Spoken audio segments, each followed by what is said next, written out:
একটা বিরাট বড় খবর সামনে আসছে, তো মনে হলো এটা নিয়ে আলোচনা করা খুবই দরকার। এবং ইন্ডাস্ট্রির ভেতরের রাজনীতি, বিভিন্ন যারা কলাকুশলী তাদের সঙ্গে নানা রকম কী বলবো দুর্নীতিমূলক ঘটনা ঘটানো, এই সমস্ত জিনিসের কেবাত্তারে রাপ্পা রাপ্পা রাপ্পা কোথাও কি হতে চলেছে।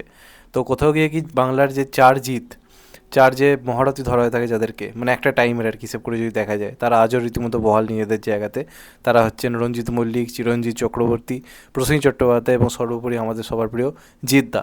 তো রিসেন্টলি একটা ছবি দেখেছো তোমরা, ভাইরাল হয়েছে, বুম্বাদা ছেড়েছিল এবং যেখানে লেখা ছিল রঞ্জিত মল্লিকের বাড়িতে তারা আড্ডা দিতে গেছে এবং সেখানে ইন্ডাস্ট্রির মোটামুটি 90s টু 2000 শুরুর দিকে যারা ছিল আর কি তারকা, তাই সবাইকে একসঙ্গে দেখা গেছে। জিদ্দাকে অনেকদিন পর সবার মধ্যে আমরা পেলাম। বুম্বাদা তো ছিলই, তার সঙ্গে বিপ্লব চট্টোপাধ্যায়, আরও অনেকে ছিল, চিরঞ্জিত, রঞ্জিত মল্লিক, তার সঙ্গে ঋতুপর্ণা সেনগুপ্ত, সব প্রত্যেকেই ছিল। এবার এই ছবিটাকে কিন্তু শুধুমাত্র একটা ছবি ভাবলে কিন্তু ভুল হবে, এর মধ্যে একটা বিরাট কিন্তু রকম রীতিমতো কিন্তু একটা বৈঠক হয়েছে ইন্ডাস্ট্রি পাল্টে দেওয়ার জন্য। এটা আমি বলছি না, আনন্দবাজার পত্রিকা থেকে আজকে একটা নিউজ আর্টিকেল দেওয়া হয়েছে, যেখান থেকে তারা যোগাযোগ করেছিল চিরঞ্জিত চক্রবর্তী এবং শান্তিলাল বাবুর সঙ্গে, এবং তার সঙ্গে কথা বলেই ব্যাপারটা সামনে উঠে এসছে। তো এটা কিন্তু নেহাতি একটা আড্ডা নয়, রঞ্জিত মল্লিক তাদেরকে ডেকেছিল, একটা বিরাট গুরুত্বপূর্ণ বৈঠক তার মধ্যে আলোচনা হয়েছে। এবং সেটা হচ্ছে কি, অনেকে বলছিল যে এরা সবাই মিলে কোনো সিনেমার প্ল্যান করছে নাকি, এরা অনেক ভিডিও করেছে, ওগুলো কোনোটাই সত্যি নয়।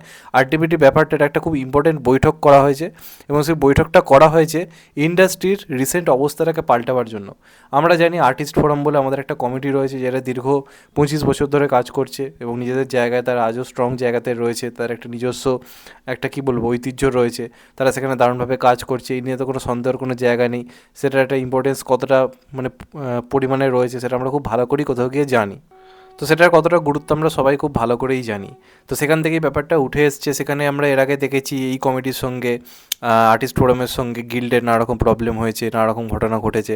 তো সেই যে আর্টিস্ট ফোরামের যে স্ট্রংনেস, যেখানে আমরা সভাপতি হিসেবে রঞ্জিত মল্লিককে দেখতে পাই, এবং তার মধ্যে আমরা অনেককেই রিসেন্ট টাইমে দেখতে পাই না। জিদ্দা সভাপতি হিসেবে অলরেডি রয়েছে, শান্তিলাল মুখোপাধ্যায় রয়েছে, কিন্তু আরও অনেককে দরকার যারা এই আর্টিস্ট ফোরামের অংশ আগে ছিল, নানা কারণে তারা সরে এসছে বা এই ফোরামের অংশ তারা হতে চায়নি। তো রঞ্জিত মল্লিকেরও বয়স বাড়ছে, অনেক ইম্পর্টেন্ট সিদ্ধান্ত তার মতো বয়সে মানে পৌঁছে গিয়ে নেওয়া কোথাও গিয়ে ডিফিকাল্ট হয়ে যাচ্ছে, যে এই কঠিন জায়গাতে তার মতো বয়সের একটা কঠিন সিদ্ধান্ত নেওয়া, সেটা ওনার মতো বয়সের একটা কোথাও গিয়ে খুবই প্রেসারাইজ একটা ব্যাপার। যে কারণে তিনি ওই সিদ্ধান্তগুলো নিতে চাইছেন না, যে কারণে ইন্ডাস্ট্রির তরফ থেকে এই কজন মিলে, যে কজনকে এই ছবিতে দেখা যাচ্ছে, তারা সবাই মিলে একটা সিদ্ধান্ত নিয়েছে আর একটা খুব শক্তিশালী কমিটি গড়ে তোলা হবে, যেটা আর্টিস্ট ফোরামের অংশ নয়, এটা পুরো একটা অন্য কমিটি। এবং তারা ইন্ডাস্ট্রির রীতিমতো ভেতরের হাল হাকিকাত পুরোপুরি দেখতে চলেছে।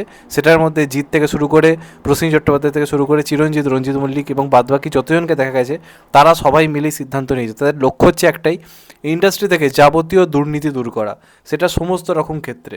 কোনো নায়িকাদের সঙ্গে কোনো অশালীন ঘটনা ঘটানো, তারপর বিভিন্ন রকম পেমেন্ট সংক্রান্ত কোনো রকম মানে কী বলবো প্রবলেম, তারপর বক্স অফিস নিয়ে নানা রকম দুর্নীতি, যে ধরনের ঘটনা নানা রকম ঘটছে, একে অপরকে টার্গেট করা, এই ধরনের যে ব্যাপার স্যাপারগুলো ঘটছে, যে কারণে আমরা অনেককে হ্যাম্পার হতে দেখেছি ইন্ডাস্ট্রির মধ্যে, সেই সমস্ত কিছু নিয়ে কিন্তু এই বৈঠকটা হতে চলেছে। এবং তাদের লক্ষ্যই থাকবে সেই কমিটিতে এই সমস্ত ব্যাপারগুলোর যথাযথ ব্যবস্থা নেবে এবং সেগুলোর এগেনস্টে তাদের কাছে কমপ্লেন করার জায়গা থাকবে।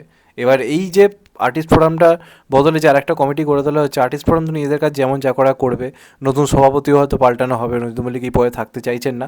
তবে নতুন এই কমিটিতে কিন্তু নতুন সভাপতি হিসেবে কাকে বাছা হয়, কে থাকে সেটা জানা যাচ্ছে না। তবে প্রসেনজিৎ চট্টোপাধ্যায়, জিৎ একসঙ্গেই দায়িত্ব নিয়েছে, তারা সেখানে একজোট হয়ে কাজ করতে চলেছে, এবং এটা একটা খুব ভালো দিক।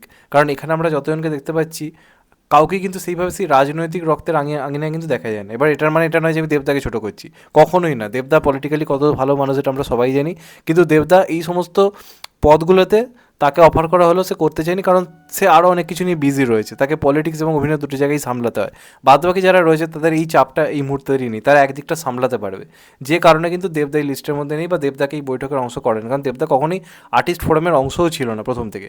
যারা ছিল, যারা থাকতে চায়, যারা এই দিকটা সামলে পুরো ইন্ডাস্ট্রির ভেতরের ব্যাপারগুলো সামলাতে পারবে, তাদেরকে নিয়ে এই জিনিসটা করা হয়েছে। তো সেরকম একটা প্ল্যানিং চলছে। এটা হলে কিন্তু ইন্ডাস্ট্রির মধ্যে অনেক পরিবর্তন, যে ধরনের ঘটনাগুলো ঘটছে সেটার এগেনস্টে ডাইরেক্ট তারা স্টেপ নেওয়ার চেষ্টা করছে। তো এর ফলে কিন্তু কোনো রকম যে ভেতরের যে প্রবলেম বা দুর্নীতি, যে কারণে প্রবলেমে পড়তে হচ্ছে, এই ধরনের ঘটনা কিন্তু কোথাও গিয়ে বন্ধ হতে পারে। তেমনটাই পরিকল্পনা চলছে। তো দেখা যাক শেষ পর্যন্ত কী হয়, এই কমিটির নাম কী হবে, কে নতুন সভাপতি হবে, এগুলো কিছুই ঠিক হয়নি। তবে জিৎ, প্রসেনজিৎ, চিরঞ্জিত, রঞ্জিত মল্লিক এই নামগুলোরই কোনো একটা কেউ হতে চলেছে। তো দেখা যাক কী হয়। তোমাদের এটা নিয়ে কী মতামত অবশ্যই জানিও। চ্যানেলটা নতুন হলে চ্যানেলটা সাবস্ক্রাইব করে দিও and get the bell icon. ভালো থেকো সবাই, টেক কেয়ার, নমস্কার।